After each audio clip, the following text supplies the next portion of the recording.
नमस्कार, विदर्भ दूत चॅनलमध्ये मी पूजा आपणा सर्वांचं परत एकदा स्वागत करते। असं म्हणतात, आयुष्यात योग्य दिशा दाखवण्यासाठी आणि योग्य मार्गदर्शन करण्यासाठी गुरुचे स्थान हे परमोच्च असते, कारण शिक्षणासोबतच ते आपल्याला घडवतात आणि महत्त्वाचं म्हणजे विकासाचा मार्गही दाखवतात। आज अशाच एका गुरुवर्यांना आपण भेटणार आहोत, ते म्हणजे शिरपूर जैन या गावातील पुंडलिकराव गवळी महाविद्यालयाचे माजी प्राचार्य डॉक्टर डी.जी. भडांगे सर यांना। ज्या गावात उच्च शिक्षणाची सोय उपलब्ध नव्हती, त्या गावातील विद्यार्थ्यांची प्रतिभा ही वाया जाऊ नये हे ओळखून सरांनी तेथे शैक्षणिक कार्य सुरू केले आणि त्या महाविद्यालयाला नॅकचा दर्जा देखील प्राप्त करून दिला। आज ते महाविद्यालय उत्कृष्ट विद्यार्थ्यांची प्रयोगशाळा म्हणून प्रसिद्ध आहे, ते सरांच्या कर्तृत्वामुळेच। अशा अनेक गोष्टी आहेत सरांबद्दलच्या ज्या आपण जाणून घेणार आहोत थेट सरांकडून। चला तर मग चर्चेला सुरुवात करूया। सर, विदर्भ दूतमध्ये मी पूजा आपलं स्वागत करते। नमस्कार सर, आपली शैक्षणिक वाटचाल आणि आपल्या मूळ गावाविषयी थोडक्यात आम्हाला सांगा। माझा जन्म अमरावती जिल्ह्यातील दर्यापूर तालुका येथील जसापूर एक छोट्याशा गावामध्ये साधारणतः 1952 साली झाला। अतिशय छोटंसं एक गाव, ज्या गावामध्ये फक्त प्राथमिक शिक्षणाच्या सोयी होत्या। त्या गावामध्ये मी माझं प्राथमिक शिक्षण पूर्ण केल्यानंतर जिल्ह्याच्या ठिकाणी अमरावती येथे माझा महाविद्यालयीन शिक्षण सोबतच शालेय शिक्षण त्या ठिकाणी मी पूर्ण केलं। माझं संपूर्ण शिक्षण अमरावती येथे समर्थ हायस्कूल अमरावती येथे शालेय शिक्षण व विदर्भ महाविद्यालय अमरावती आजच्या शासकीय शिक्षण संस्था म्हणून नामांकित असलेल्या विदर्भ महाविद्यालय अमरावती येथे झाले। माझे शिक्षण हे MSc वनस्पतीशास्त्र, B.Ed, M.Phil सोबतच मी PhDची अर्हतासुद्धा प्राप्त केलेली आहे। सर, आपण नोकरीला सुरुवात कोणत्या महाविद्यालयापासून? मी 1973 या वर्षी MSc वनस्पतीशास्त्राची परीक्षा दिल्यानंतर त्याच वर्षी जुलैमध्ये जगदंबा महाविद्यालय अचलपूर या ठिकाणी मी प्राध्यापक म्हणून रुजू झालो। मात्र तिथे मी जवळपास 10-11 महिने होतो। त्यानंतर अमरावती येथील पॉलिटेक्निकच्या फार्मसी डिपार्टमेंट म्हणजे औषध निर्माणशास्त्र या डिपार्टमेंटला मी काही काळ 2-2.5 वर्ष नोकरी केली। त्यानंतर मी अकोला येथील शिवाजी महाविद्यालयामध्ये ज्युनियर कॉलेजला रुजू झालो आणि 1983ला सिनियर कॉलेजला अकोला येथे त्याच महाविद्यालयामध्ये रुजू झाल्यानंतर जवळपास 37 ते 38 वर्ष त्या ठिकाणी सेवा केली व त्यानंतर तेथून मी शिरपूर जैन येथे प्राचार्य म्हणून काम केले। सर, शिवाजी शिक्षण संस्थेमध्ये आणि अमरावती विद्यापीठामध्ये आपलं नाव नानासाहेब म्हणून चर्चेत असते, तर अजूनही आपल्या या विद्यापीठामध्ये कायम दबदबा राहिलेला आहे, त्याबद्दल आपण काय सांगाल? नानासाहेब या शब्दाबद्दल सांगायचं तर माझं नाव आहे ज्ञानेश्वर। ते गावात उच्चारायला लोकांना कठीण जायचं ज्ञानेश्वर, म्हणून मग ती मला नाना म्हणायला लागली। तसा या नानासाहेबाची उत्पत्ती आहे। आता हा जो तुम्ही प्रश्न विचारला किंवा असं मोठं प्रश्न वगैरे, तर हा काही भाग नसतो। मनुष्य एक जीवनातच कार्य करत असतो, त्यांनी कार्य करत राहिलं पाहिजे आणि त्या कार्याची पावती समाजाकडून मिळाली तर असं काहीतरी नामांतराला मान मिळतो असं मला वाटतं। खरंच सर, आपण खरं सांगितलं की जर व्यक्तीचं व्यक्तिमत्व हे मोठं असेल तर त्यांचं कर्तृत्व हे आपोआप मोठं होऊन त्यांचं व्यक्तिमत्व देखील तेवढंच मोठं होते। सर, पुढचा प्रश्न असा असणार आहे की आजपर्यंत आपण विद्यापीठामध्ये विविध पदांवर कार्य केलं, तर त्या पदांविषयी आम्हाला थोडं सांगा। अमरावती विद्यापीठामध्ये सर्वप्रथम मी 2002 मध्ये सिनेटची निवडणूक लढलो। तत्पूर्वीचा एक थोडासा इतिहास सांगतो। मी वयाच्या 25व्या वर्षी नागपूर विद्यापीठाची सिनेट निवडणूक लढलो होतो आणि ती सिनेट निवडणूक मी फार कमी म्हणजे 6 ते 7 मतांनी हरलो। तेव्हा त्यामध्ये 13 जिल्ह्यांचा समावेश होता। कुठल्याही वाहनाची सोय नव्हती, म्हणजे ट्रकमध्ये बसून किंवा ST बसने असा 13 जिल्ह्यांचा मी प्रवास केला आणि माझ्या विरोधात जे धुरंधर होते दत्ताजी रेडोळकर जे राष्ट्रीय स्वयंसेवक संघाचे उपाध्यक्ष होते, त्यांच्या विरोधात मी निवडणूक लढलो आणि 7 मतांनी हरलो, तेव्हा दत्ताजींनी मला बोलवून माझी पाठ पडली आणि म्हणे ना I one, I lost, you one, असं त्यांनी म्हटलं. तेव्हाची ती सोय मला नागपूर विद्यापीठाची लागली. आणि त्यानंतर मग 2002मध्ये मी अमरावती विद्यापीठाची सिनेट निवडणूक लढवली. आणि तुम्हाला आश्चर्य वाटेल की आजपर्यंत जेवढी मतं कोणी त्या सिनेटमध्ये मिळवली नाहीत, त्यापेक्षा जास्त बहुमतांनी मी त्या सिनेटमध्ये निवडून आलो. त्यानंतर 2009मध्ये मला अमरावती विद्यापीठाचं डीन या पदाची निवडणूक लढण्याचा योगायोग आला. आणि त्याही ठिकाणी मी बहुमताने, म्हणजे आपण कल्पना करू शकत नाही एवढ्या बहुमतांनी एका प्रस्थापित संघटनेच्या विरोधात, ज्या संघटनेला आजपर्यंत कोणीही छडा देऊ शकत नव्हतं, शेत देऊ शकत नव्हतं, त्या संघटनेच्या विरोधात बहुमताने मी निवडून डीन म्हणून आलो. त्यानंतर पुढील वर्षातच अमरावती विद्यापीठाच्या कार्यकारिणीची निवडणूक झाली. आणि त्या कार्यकारिणीच्या निवडणुकीमध्ये तर आपण कल्पनाच करू शकणार नाही, याहीपेक्षा जास्त बहुमतांनी मी निवडून आलो. त्यानंतर अमरावती विद्यापीठाच्या बहुतेक अमरावती विद्यापीठात जे आमच्या विषयाचं वनस्पतीशास्त्राचं जे अभ्यास मंडळ आहे, त्या अभ्यास मंडळाचा मी अध्यक्ष या नात्यानं कार्य केलं. आणि एवढंच नव्हे तर त्या मंडळाचा मी वनस्पतीशास्त्राचा सर्वात सिनियर मोस्ट म्हणून मी 22 वर्ष सतत त्या अभ्यास मंडळावर कार्यरत होतो. अमरावती विद्यापीठामध्ये असणाऱ्या जेवढ्या काही प्राधिकरणं आहेत, त्या बहुतेक प्राधिकरणावर मी काम केलेलं आहे. सर, खरंच अभिमानास्पद आणि कौतुकाची बाब आहे की 25व्या वर्षी आपण ती निवडणूक लढलात आणि वेगवेगळ्या पदांवर आपण कार्य केलं आणि एक वेगळा आदर्श आपण युवकांसमोर आणि सर्वांसमोर ठेवला. आपण सर अकोलामध्ये आणि अमरावती विद्यापीठामध्ये सुद्धा प्राध्यापनाचं कार्य केलेलं आहे. तर शिरपूर जसं की हे छोटंसं गाव आहे, तर या गावामध्ये आपल्याला शैक्षणिक कार्य सुरू करायचे होते, तर याची प्रेरणा आपल्याला कशी मिळाली? प्रेरणा आहे माझं गाव, कारण मी ग्रामीण भागातला आणि शिरपूर हे सुद्धा ग्रामीण भागामध्येच मोडतं. आणि त्या ग्रामीण भागामध्ये जेव्हा मी प्रवेश केला तेव्हा मला असं आढळलं की त्या ठिकाणी शिक्षण घेण्याची अजिबात इच्छा नाही. पालकसुद्धा, विद्यार्थी असो पालक असो, सगळ्यांना त्या शिक्षणाबद्दल अनास्था त्या ठिकाणी होती. विशेषतः बोलायचं म्हणजे मुलींच्या बाबतीत, म्हणजे आपल्याला नवल वाटेल की त्या ठिकाणी मुलीचं वय 18 झालं, म्हणजे जे शासनाने दिलेलं वय आहे ते 18 झालं की त्या मुलीचं लग्न झालंच पाहिजे, हा त्या ठिकाणी नियम होता.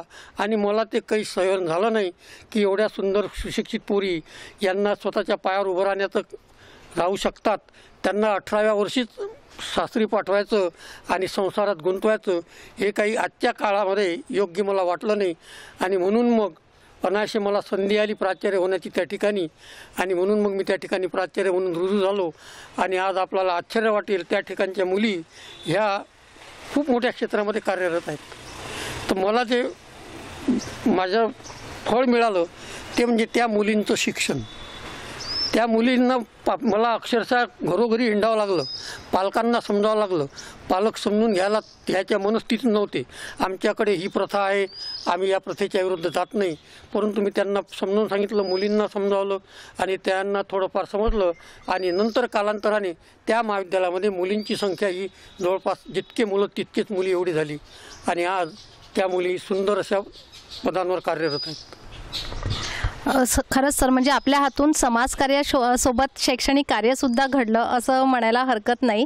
सर, ज्या गावामध्ये उच्च शिक्षणाची सोय देखील उपलब्ध नव्हती पण त्या महाविद्यालयाला नॅकचा दर्जा हा प्राप्त झालेला नव्हता, तर तो आपण दर्जा त्यांना प्राप्त करून दिला.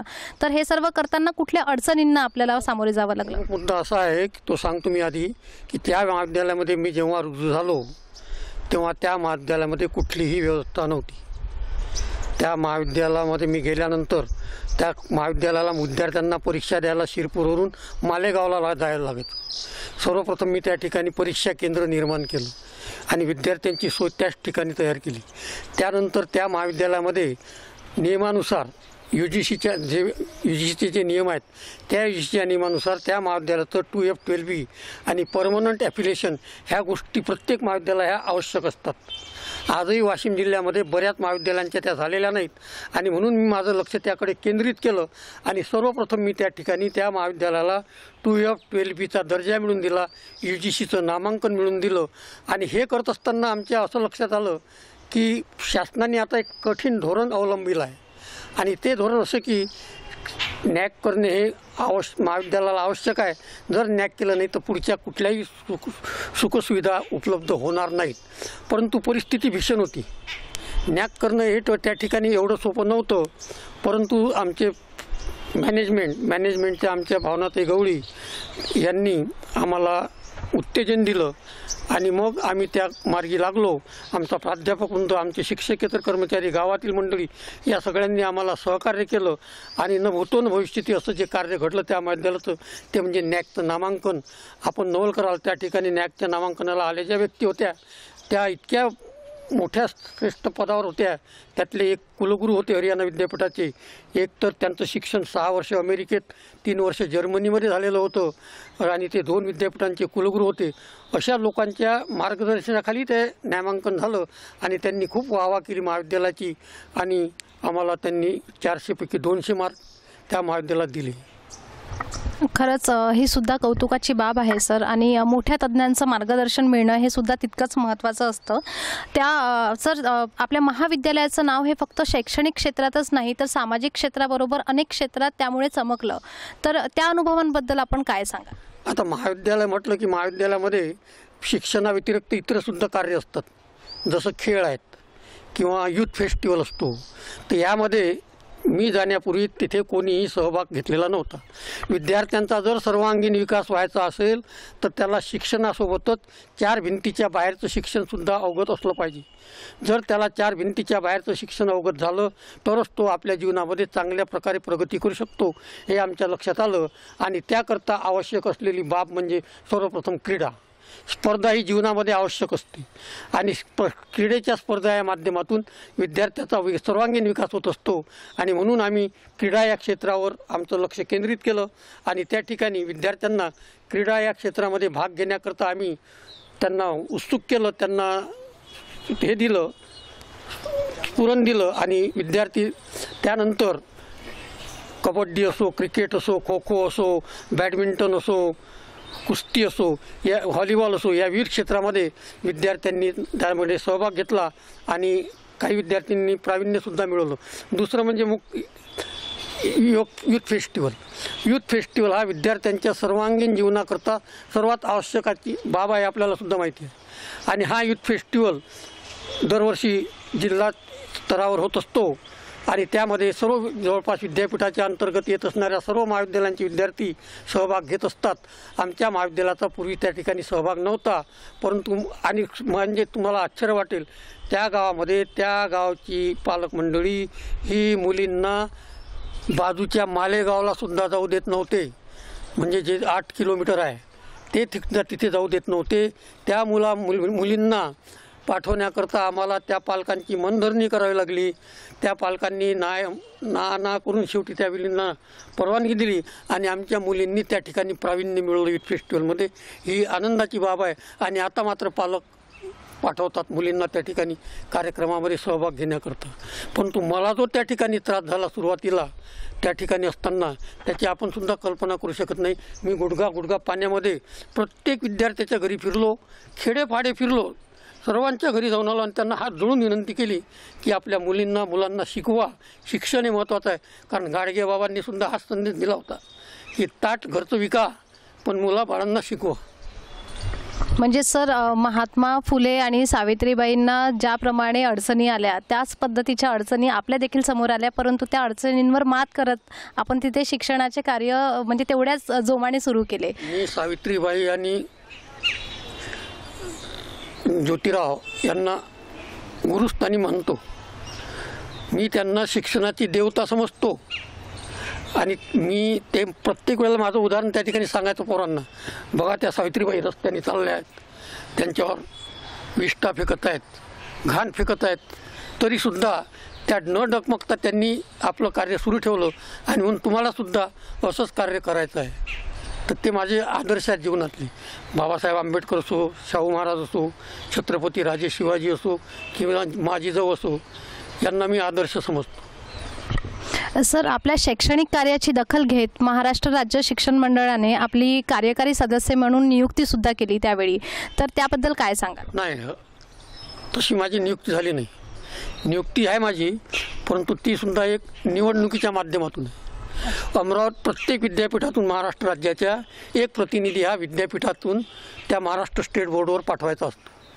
त्याकरता अमरावती विद्यापीठाच्या अकॅडमिक काउन्सिलमधून निवडणूक झाली आणि आपण आश्चर्य कराल की मी 55-20 मतांनी निवडून आलो आणि त्याप्रमाणे मी तिथे सदस्य झालो. तेव्हा अशी नियुक्ती वगैरे नाही झाली. नियुक्ती झाली पण विद्यापीठाच्या मार्फत निवडणुकीच्या माध्यमातून आपली तिथे नियुक्त झाली. पण तरी सर ही सुद्धा म्हणजे कौतुकाचीच बाब आहे आपल्यासाठी की आपण ती निवडणूक लढलात आणि जिंकून सुद्धा आलात. पुढचा प्रश्न सर असणार आहे, शिक्षक मतदारसंघ व पदवीधर मतदारसंघ या दोन्ही मतदारसंघामध्ये आपली महत्त्वाची भूमिका ही नेहमीच असते आणि त्यामुळेच आपल्याला यातील किंगमेकर सुद्धा म्हटल्या जाते. तर याबद्दल आपण काय सांगाल? सर्वप्रथम किंगमेकर हा शब्द वगळा तुम्ही. किंगमेकर कोणी नसतो. प्रत्येकजण हा सक्रिय कार्यकर्ता असतो. कार्यकर्त्यांनी आपलं कार्य जर व्यवस्थित सुरू ठेवलं तर त्याच्या पाठीशी बाकी मंडळी आपोआपच येतात. आता तुम्ही म्हणाल का ही सवय लागली कशी, तर आमचे जे आधारस्तंभ होते बीटी देशमुख, आमदार बीटी देशमुख, हे ती निवडणूक लढवायची पदवीधर मतदारसंघाची.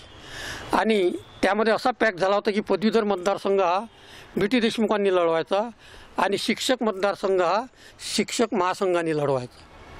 त्याच्या वेगवेगळ्या लोकांनी लढलेला आहे तो. तर त्यामुळे आमचा आधारस्तंभ दैवत आदरणीय आमदार बीटी देशमुख असल्यामुळे आणि त्यांची निवडणूक असली की त्याच्यामुळे आम्हाला स्फुरण यायचं आणि आम्ही पूर्ण तन मन धनाने त्यांच्या कार्यामध्ये त्यामध्ये भाग घ्यायचो आणि दरवेळेला बीटी देशमुखांना पूर्वीपेक्षा जास्तच मतांनी निवडून आणायचो. तर त्यामध्ये किंगमेकर वगैरे नाही. त्यांनी जो आम्हाला मार्ग दिला की बा कशी निवडणूक लढत असतात, निवडणूक कशी लढायची, कसे मतदार जमवायचे, कसे मतदार गोळा करायचे, हे आम्ही त्यांच्याकडून शिकलो आणि त्याप्रमाणे आम्ही वागलो. शिक्षक मतदारसंघातसुद्धा आमचे वसंतरावजी खोटरे असोत, डायगावाने साहेब असोत, नागपूरचे हे होते दातार होते, लंके होते, हे सुद्धा या शिक्षक मतदारसंघातून निवडून आलेले आहेत.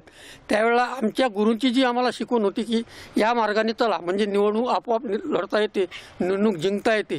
त्याच्यामुळे हे जे आपण वाक्य वापरलं ना किंवा काय म्हटलं किंगमेकर वगैरे मला मान्य नाही सर. पण तरी सुद्धा असं म्हटल्याच जाते की जोही उमेदवार उभा असतो त्याच्या पाठीशी जर आपला हात असला तर तो उमेदवार नक्कीच निवडून येतो. कसं आहे, उमेदवार जर स्वच्छ चारित्र्याचा असेल, उमेदवार सुशिक्षित असेल, उमेदवार जर भरघोस पाठिंब्यावाला असेल तर तो आपोआप निवडून येणार. त्याच्याशी फक्त आमचं काय त्याला थोडं हे पुश करणं एवढं कार्य असतं.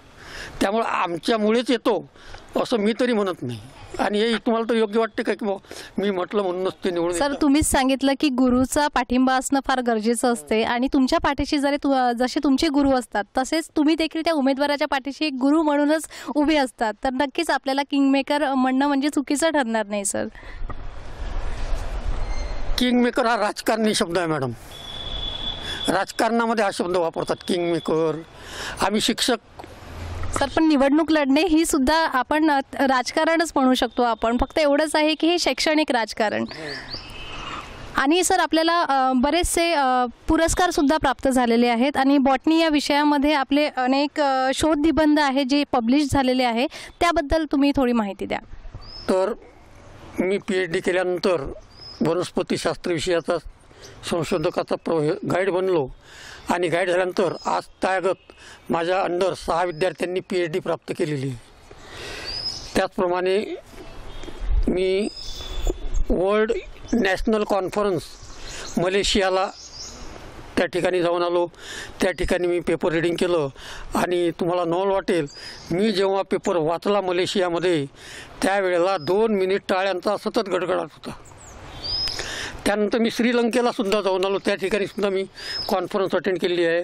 मी जगामधले England, Switzerland, Belgium, Germany, France इत्यादी देशामध्ये सुद्धा शैक्षणिक कार्यकर्ता भटकंती करून आलेलो आहे. त्यानंतर मी जवळपास माझे 30 ते 40 इंटरनॅशनल कॉन्फरन्सेसमध्ये पेपर्स आहेत आणि नॅशनल कॉन्फरन्समध्ये 60 पेपर्स आहेत. हो, मी एक तुम्हाला सांगायला विसरलो की शिरपूरसारखं गाव आपण बघितलं का, एका कोपऱ्यामध्ये आहे. ज्या ठिकाणी जायला वेगवेगळे मार्ग शोधावे लागतात, गाव सापडत नाही, त्या ठिकाणी मी 3 नॅशनल कॉन्फरन्सेस घेतल्या, जे मोठ्यात मोठं महाविद्यालयसुद्धा घेऊ शकत नाही. त्या ठिकाणी आर्थिक अडचणी असतात, लोक येणार की नाही लांबून खेडेगाव. आणि यू विल वंडर, त्या ठिकाणी अमरावती विद्यापीठाचे आजी माजी सर्व कुलगुरू येऊन गेले. नॅशनल लेव्हलचे सर्व वैज्ञानिक जे आहेत, इंदोर, दिल्ली, कॅलकटा या ठिकाणचे लोक त्या ठिकाणी आले आणि सर्वांनी तोंडामध्ये मोठं घाला असा प्रसंग घडला. 400 ते 450 लोक त्या ठिकाणी कॉन्फरन्सेसला आले होते. मोठ्या कॉलेजमध्ये जरी कॉन्फरन्स झाली, अभिमानाने मी सांगत नाही, पण 200 ते 250 लोक नसतात. आणि त्या शिरपूरसारख्या ठिकाणी एका कोपऱ्यामध्ये 400 ते 450 लोकांचा जमात म्हणजे संशोधक त्या ठिकाणी आले होते. ही माझ्याकरता अभिमानाची बाब आहे.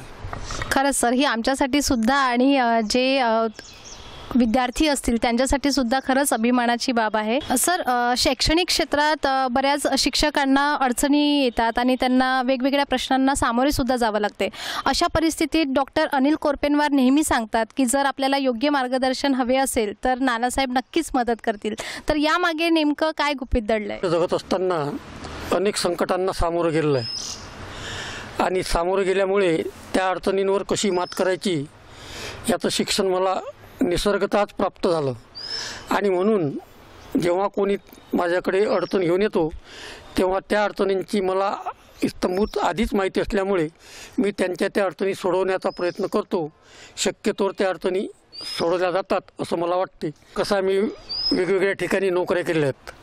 मी अचलपूरला होतो, अमरावतीला होतो, मोर्शीला होतो आणि त्या ठिकाणी जी परिस्थिती होती त्या परिस्थितीच्या माध्यमातून मला ज्ञान अवगत होत गेलं आणि ते ज्ञान अवगत झाल्यामुळे मी त्यावर मार्ग शोधत गेलो. मला मार्ग मिळाले आणि त्या मार्गामधूनच मग मी लोकांच्या अडचणी सोडवण्याचा प्रयत्न केला. आता हे म्हणतात कोरपेनवार सर, आता वनस्पतीशास्त्रामध्ये आमच्या एक झाडांची ओळख म्हणजे त्याला टॅक्सॉनॉमी म्हणतात. तर हा जो टॅक्सॉनॉमी विषय आहे हा माझा MSc 1973 MScला स्पेशलायझेशनचा विषय होता. त्यामध्येच मी PhD केलं आहे. त्यामुळे बहुतांश वनस्पती अमरावती जिल्ह्यातल्या असो, अकोला जिल्ह्यातल्या असो, म्हणजे आपल्या त्याला वाईल्ड व्हेजिटेबल्स म्हणजे वाईल्ड प्लांट्स म्हणतात, म्हणजे आपले हे नाही बगीच्यातले नाही, जंगलामध्ये सापडणारी जी झाडं आहेत त्यामध्ये मी पारंगत आहे.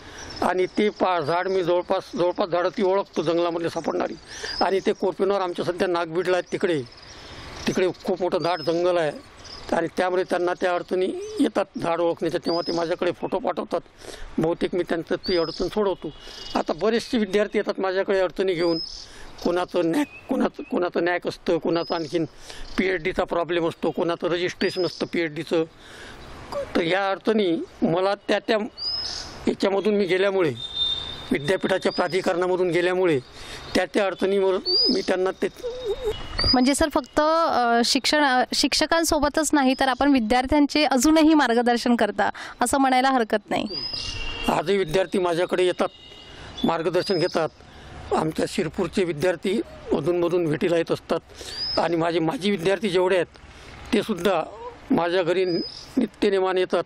आणि आता आपलं जे नवीन हे आहे फेसबुक, व्हॉट्सअप, त्यामध्ये जवळपास माझे 2000 विद्यार्थी माझे फ्रेंड्स आहेत फेसबुक आणि व्हॉट्सअप. म्हणजे सोशल मीडियाच्या माध्यमातून सुद्धा आपली कारकीर्द अजूनही कायम आहे असं म्हणता येईल आपल्याला. आणि माझं शैक्षणिक कार्य अजूनसुद्धा सुरू आहे. तेच तुम्हाला मग मी जे सांगितलं की मी डिप्लोमा इन जर्नलिझमला यशवंतराव चव्हाण मुक्त विद्यापीठामध्ये प्रवेश घेतला आहे. मी BA भाग 1 सीताबाई महाविद्यालय इथे प्रवेश घेतला आहे, नियमित प्रवेश. मी तिथे जात असतो, तिथे म्हणजे त्यांच्यामध्ये बसतो, तिथल्या शिक्षकांना त्याविषयी माहिती विचारतो. आणि तुम्ही एक विसरला, मला मिळाले जे अवॉर्ड्स आहेत माझ्या आयुष्यभराच्या कार्यक्रमामध्ये, मला अमरावती विद्यापीठाचा जो शिक्षकेतर कर्मचारी आहे त्यांनी उत्कृष्ट कर्मचारी म्हणून अमरावती विद्यापीठाचा हा अवॉर्ड दिला आहे. आणि वनस्पतीशास्त्राचा जर विचार केला तर तुम्हाला आश्चर्य वाटेल की नॅशनल इन्स्टिट्यूट ऑफ पॅलिओबॉटनी म्हणून बेंगलोरला ही इन्स्टिट्यूट आहे, जी जगामधली पॅलिओबॉटनी हा जो विषय आहे, म्हणजे जमिनीमध्ये सापडणारे जे झाडांचे अवशेष आहेत त्याच्यावर संशोधन करणारी ती संस्था आहे. त्या संस्थेचं मला हे मिळालेलं आहे. म्हणजे त्या संस्थेने मला अनुमोदन पारितोषिक देऊन हे केलेलं आहे, गौरवलेलं आहे. त्याचप्रमाणे तुमचे जे इथले बोरकर सर आहेत, गणेश बोरकर यांच्या रविदास महाराज त्यांचं ते एक अवॉर्ड आहे स्टेटचं, ते सुद्धा त्यांनी त्यांच्या कमिटीने मला दिलेलं आहे. म्हणजे आपल्या कार्याची दखल फक्त राज्यातच नाही तर राष्ट्र आणि आंतरराष्ट्रीय स्तरावर सुद्धा झालेली आहे. सर, पारंपरिक शिक्षण पद्धती आतापर्यंत चालत आलेली आहे, परंतु आता कोरोना काळ असल्यामुळे आपल्याला ऑनलाईन शिक्षण घ्यावं लागतंय. तर या ऑनलाईन शिक्षणाबाबत आपण काय सांगाल? आम्ही जे वाढलो घडलो सर्व घडलं ते आम्ही पारंपरिक शिक्षण पद्धतीने म्हणजे गुरु शिष्य या नात्यातून वर्गात क्लासरूम या पद्धतीने आम्ही शिक्षण घेतलेलं आहे. आता ठीक आहे, आज कोरोना आहे त्यामुळे विद्यार्थी शाळेत जाऊ शकत नाहीत, विद्यार्थी कॉलेजमध्ये महाविद्यालयामध्ये जाऊ शकत नाहीत. त्यावेळेला त्यांना शिक्षणाचं माध्यम म्हणून हे ऑनलाईन शिक्षण ही आजच्या काळाची तशी नितांत गरज आहे. आजच्या काळाला म्हणजे सध्या कोरोना स्टेजमध्ये, कारण त्याशिवाय काही दुसरा तरुणोपाय नाही. परंतु आता तुम्ही जर त्याच्या पूर्ण बोकांडीत जर ते बसवलं तर उद्या ते चांगलं राहणार नाही. कारण जोपर्यंत गुरु शिष्याचा मेळ होत नाही, जोपर्यंत गुरुकडून शिष्याला उपदेश मिळत नाही, तोपर्यंत शिक्षणाची परिपूर्णता होऊ शकत नाही. कारण विद्यार्थ्यांवर संस्कार करायचे असतात, विद्यार्थी हा संस्कारित बनवायचा असतो आणि संस्कारित बनवण्याचं विद्यार्थी बनवण्याचं कार्य हा फक्त गुरुच करू शकतो त्याच्या आईनंतर. आणि गुरु शिष्य ही परंपरा या देशाची महान परंपरा आहे. कारण आपल्याला माहिती असेल की पहिलं विद्यापीठ जगामध्ये नालंदा विद्यापीठ हे गौतम बुद्धांनी स्थापन केलं होतं. त्यावेळेला संपूर्ण जगातून विद्यार्थी येथे शिक्षण करायला यायचे. ही गुरु शिष्य परंपरा वर्षानुवर्ष कालावधीनुसार या देशामध्ये चालत आलेली आहे. आणि आता नवीन शिक्षणप्रेमीचा किंवा जे शिक्षण तज्ज्ञ आहेत त्यांचा असा विचार दिसतो की बाबा एकंदरीत पूर्ण धरा आणि फक्त हीच पद्धत अवलंबा. मला तरी असं वाटते की या देशामध्ये ज्या ठिकाणी 18 विश्व दारिद्र्य आहे, विद्यार्थी मोबाईल किंवा नेट वापरू शकत नाहीत, जिथे नेट पोहोचू शकत नाहीत असे दाट रिमोटमध्ये खेडे आहेत, त्या ठिकाणी तुम्ही ही पद्धत कशी अवलंबाल मला सांगा. आणि त्या ठिकाणी शिष्य गुरु परंपरा, वर्ग शिक्षण, क्लासरूम टीचिंग हे अतिशय आवश्यक आहे. जोपर्यंत विद्यार्थ्याचा धाक विद्यार्थ्यावर शिक्षकाचा धाक वचक राहणार नाही, तो विद्यार्थी घरी बसून त्या ऑनलाईन शिक्षण घेतो की आणखीन कुठलं शिक्षण घेतो हे तुम्हीच जाणता. सगळेच विद्यार्थी नाही, परंतु असं घडू शकते की नाही हे आपल्यालासुद्धा कल्पना आहे. आणि म्हणून ज्या कोरोना संपल्यानंतर ऑनलाईन शिक्षण ठेवा, काही अंशी ठेवलंच पाहिजे ते, कारण ती गरज आहे. कारण आज ज्ञान इतक्या सपाट्याने वाढत आहे की तेवढं ज्ञान शिक्षण वर्गामध्ये देऊ शकत नाही. आणि म्हणून त्याच्यासोबत ही परंपरा मात्र मोडीत येऊ नये. गुरु शिष्य परंपरा ही राहिलीच पाहिजे. क्लास टीचर्स टीचिंग हे आता लहान मुलं आहे, त्या लहान मुलाला संस्कार कुठून घडवणार तुम्ही? तुमच्याकडे बालक मंदिर असतं, तुमच्याकडे कॉन्व्हेंट असतं, त्या ठिकाणी ते शिक्षक त्याच्यावर आईनंतर संस्कार घडवतात. आता हे त्याला जर त्याची आई कुठे लक्ष देईल? ती सकाळी घरकाम करेल की तो मुलगा त्या मोबाईलसमोर बसला आहे की त्या याच्यासमोर बसला, नेटसमोर बसला आहे, हे बघेल सांगा ना तुम्हीच. आणि त्यामुळे लहान मुलांचा सर्वांगीण विकास होण्याकरता त्याला शालेय शिक्षण, गुरुचं शिक्षण हे अतिशय आवश्यक आहे असं मला वाटते. आणि आपण सुद्धा या माझ्या मताशी सहमत असाल. नक्कीच सर, मी सुद्धा आपल्या मताशी सहमत आहे. कारण विद्यार्थ्यांवरती जे संस्कार करण्याचं कार्य ते गुरूंकडूनच चांगल्या पद्धतीने होते आणि गुरुच हे त्यांना योग्य मार्ग दाखवतात, त्यांना घडवतात आणि महत्त्वाचं म्हणजे त्यांना विकासाचा मार्गही गुरुच दाखवतात. तर त्यामुळे नक्कीच मी आपल्या मताशी सहमत आहे. सर, प्रत्येक पुरुषाच्या यशामागे एक स्त्री असते, तर आपल्या यशामागे नेमकं कोण आहे त्याबद्दल आम्हाला काय सांगाल?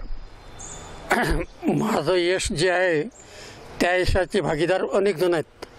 सर्वप्रथम माझे आईवडील, त्यानंतर खऱ्या अर्थाने जर सांगायचं झालं तर माझ्या धर्मपत्नी.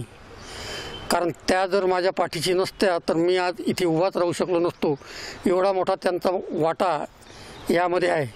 त्या माऊलींनी तुम्ही विचार करू शकत नाही, त्या माऊलींनी आमच्या घरी 4 भावांची मुलं सर्वांना इथे अकोल्याला सगळ्यांना शिकवलं, सगळ्यांचं शिक्षण संगोपन केलं आणि आमची जी मुलगी आहे त्या मुलीवर एवढे सुंदर संस्कार केले की ती मुलगी आज लंडनला चांगल्या मोठ्या कंपनीमध्ये कार्यरत आहे. तेव्हा माझ्या यशाचं संपूर्ण श्रेय मी माझ्या धर्मपत्नीला देतो. बाकी लोक प्रत्येकजण असं म्हणत असतो किंवा आपण जसा प्रश्न विचारला, पण माझ्या बाबतीत तसं नाही. कारण अशा स्त्रिया, मी तर म्हणतो जिल्ह्याच्या ठिकाणी एक जर आमच्या पत्नीसारखी स्त्री जन्माला आली तर या देशाचं भाग्य उजळायला 1 दिवसाचा सुद्धा अवधी लागणार नाही, इतकं त्यांचं कर्तृत्व महान आहे.